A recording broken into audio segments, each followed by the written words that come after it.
All right, I'm on hole number 3 of the Silver State Tournament. I'm in the qualifying round in the rookie division. I'm in my 99 account, so I got some really low-level clubs. I have level 4 clubs and 2 level 5 clubs. I got a Guardian in the Golden Shot the other day, so I was able to do hole number 2 with a Guardian. Now what I want to see on this hole, the layup shot is over here.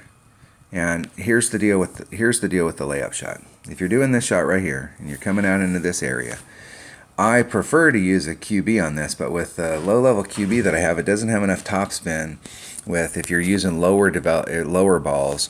And what happens is you end up a little short out here. So when you go to do the shot coming in, you know, you're out in this area. When you do the shot to come in, it's even with a big dog, ideally you'd like to bring a Viper here because it gives you a little bit more ball guide and you could guide it in a little bit. But it's a tough shot because of the distance, and you can't put too much curl on it going to the right. You know, you can squeeze it back here so that you can catch some of the fairway, and then you could put right-hand curl on it. But the deal is that these trees are in the way. So where you really want to be is either right at the black dot so that you can just hit a straight in shot. But there you really can't put any curl on it because you're close to the trees. Or you want to be either right behind the trees where you're bringing it in or just a little past them. But you're still shooting wood shot out here. The shot here is to really try and get onto this pad. But I'm not sure with an extra mile 6 if I've got enough topspin to get out into this range. And it also depends on which way the wind's blowing. We're going to need to have tailwind to help us out with a 3 power ball so that we can get into this area and try and roll out. So I'm going to set myself up for this shot. But if the wind's not blowing right, or if I can't get there with the clubs that I have, then I'm going to have to shoot this shot. And I really don't want to shoot this shot with an extra mile. So if I come out here, I'm going to bring a bigger ball than I normally bring in practice so that I can get up there a little bit more. But I'm going to bring a big dog just to help me, because if I'm out here, it's a pretty low percentage albatross shot, and the goal here is to get an eagle. But if you get out here and you can get in your long iron range, then you really increase your odds of getting a albie, because it's a much better shot from out here. Here's the other thing. This fairway pad, if you do, here's that fairway pad and here's the green. So there is an elevation difference. This fairway pad is like this with the green. So if you're hitting out here, you probably don't have to add on anything. If you're hitting up here, you may have to add something on because it's uphill.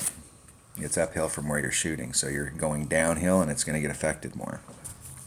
But we'll have to, I'm going to play this by ear once we get out there. I'm going to bring a couple bags.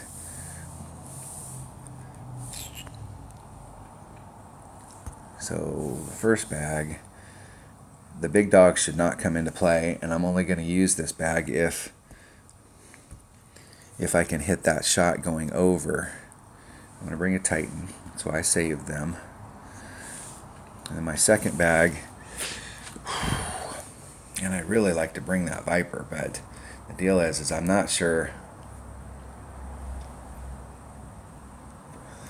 I can get up there far enough with that QB. That QB just doesn't have very much. 31 topspin. It's just not quite enough. But with a bigger ball than what I've been bringing in one-on-one, I may get a better result. I'm going to bring my Viper let's see here. I'm going to bring my Viper. The safe play here is to bring a big dog. Let's see. I can switch this one up and bring a big dog in this one. I'll make that decision last minute. But I want to start off with this bag because I want to see I want to see which way the wind's blowing. If the wind's blowing the right way, even though I may not be able to make that shot from out there, I'm probably going to go for it just because I want to see if the wind's going in the right way. I want to see I want to prove to myself that I either do or don't have enough topspin with my extra mile.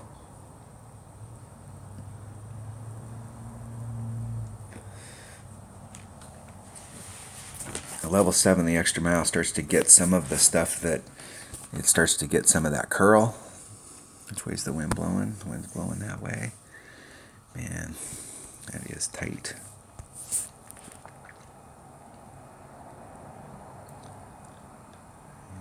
maybe just enough. Maybe.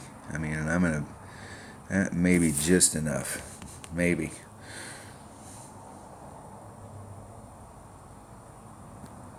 Hitting it great to the left. See if I can catch that fairway. See if I have enough topspin to get out there. Barely.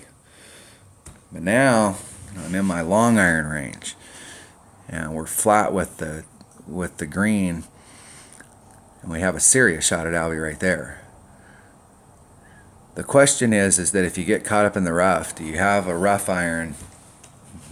You want to, if you've got lower developed stuff, you want to bring your rough iron that hits the longest. Because now if you get caught up in the rough there, it's whether or not you can get on the green.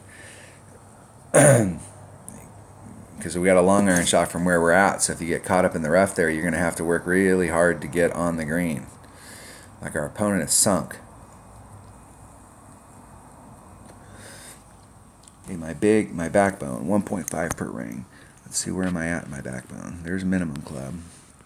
And there's max. So we're eking towards mid club. That's at 2.2 per ring. Couple backspin, 3 backspin. Go right at it.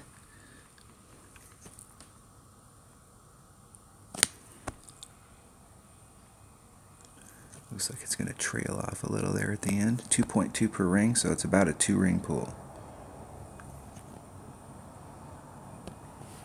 And that's at mid club. Hitting it great to the left. 1 ring. And that was great to the left.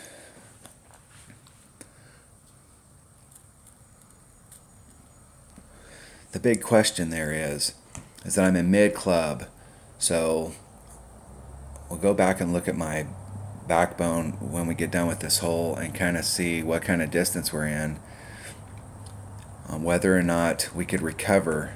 Because what we don't want to do is risk our eagle here.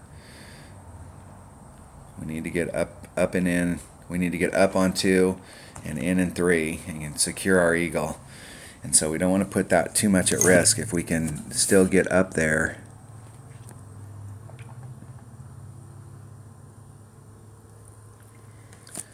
So I'm in mid club here, so mid club.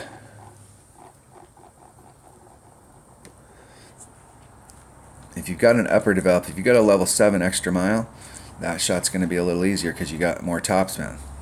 Quite a bit more topspin.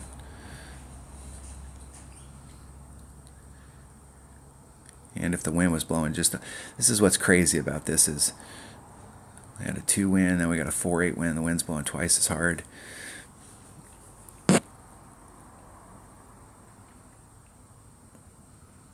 I wish they'd lay these courses out and give us a grid like a real golf course so that we could look at these holes so that we don't always get favorable wind on certain holes. And they could change the wind from day to day. Let's say today the wind's blowing from the northwest and tomorrow it's blowing due north, and they can change it like that so that sometimes these holes, if you looked at the grid, it's like, okay, that hole that we were doing that shot on, it changes, and it would tighten it up a little. Let's go in and look at my backbone here. Let's look at some distances. Because if we ended up out in the rough out there, the deal there is that it's a risk versus reward. The reward is if you land where I was, you got a long iron shot, and that shot's a much easier shot to get in the hole than a wood shot. But the risk is that you could get caught up in the rough very easily. So I got 98 yards. My backbone hits 123, so we're 25 yards short. Now I was in mid club. My Kingfisher hits 75. Pretty big transitional line, so I was probably mid club there, maybe 210, 212. And the question is, from where I was, my minimum line was down in here, my maximum line up in here. So where I was setting up here, I was in mid club. So if this right here was, let's say, somewhere in the 100-yard range, and my machete, and I'm back over here, and my machete only hits 100 yards, then if you get caught up in the rough out here, then 100 yards is to, I was here.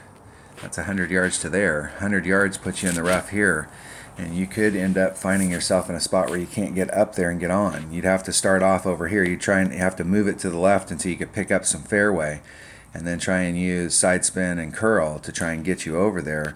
And you could end up blowing your eagle just because you were going for Albie. So that's the deal. Is that risk worth that reward of getting that backbone shot? I think on this hole, with lower developed stuff, with upper developed stuff, if you got a Nirvana in your bag,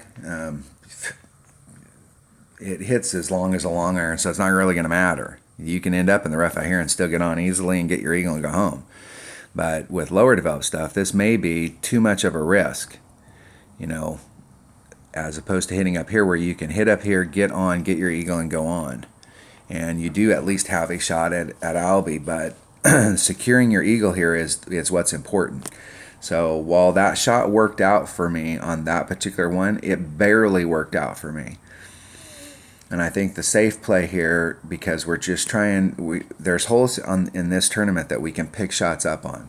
And this hole right here, we can't afford to drop a shot on a hole like this where the eagle is so easy to get. So I think even though that shot worked out for me, I'm going to go this way with these lower developed clubs and try and just get on. And just bring a big dog and just get on, get my eagle, and move on down the road. But if you've got an extra mile 7 and or a Nirvana or an Amazon in your bag, this shot out here is definitely a much better Albie look if you can get out here on the fairway than you have over here. All right.